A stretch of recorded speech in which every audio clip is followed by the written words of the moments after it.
it is. Yeah. Keeping in mind that I said you can do every one of these without a phase shift, because that's important here.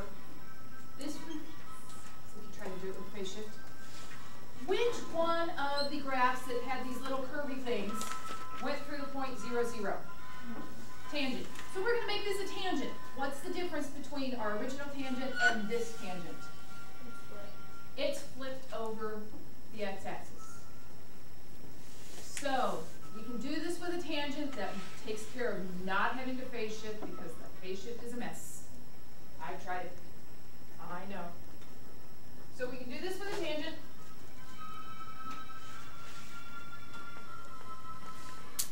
We said it's flipped, so we know our things are, we can just leave those, can't we? Our a is going to be negative. And remember, for our period of a transformed function, it's the original period of the function, and the original period of the tangent is pi, right? You guys remember we wrote that down? That's how long. All right. How are we going to figure out what a is? Well, there's a reason we give you this little point right here. This point normally would be at 1, and we would figure that out in a minute with the period, but what we've done is we've taken pi, a period of pi, we've squished it together, we've flipped it over, and this point is now, instead of at 1, 1, or not pi, at pi over 4, 1, which is where it normally would have been if I just flipped and not messed with my function, it's up at 2. So this number right there is telling you that my a needs to be 2 and needs to be negative because it's up instead of down. Just pull it from that number if you didn't understand what I just said.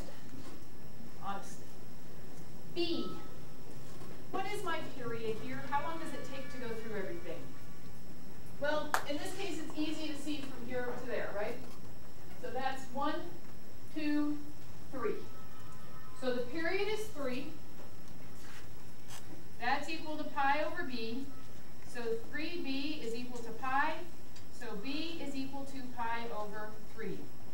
That's what we've done in terms of squishing it. So this is pi over 3. And by the way, the reason I say that's squishing is, what kind of number is pi over 3? Is it bigger than or less than 1? Bigger. Slightly bigger. Yeah. Slightly bigger, and numbers whose absolute values are bigger than 1 squish. So, and then since we did the negative, so we've reflected, we don't have a phase shift, and although it's hard to tell, we're just going to assume that d is going to have to be 0. There's another reason I don't like this section that much.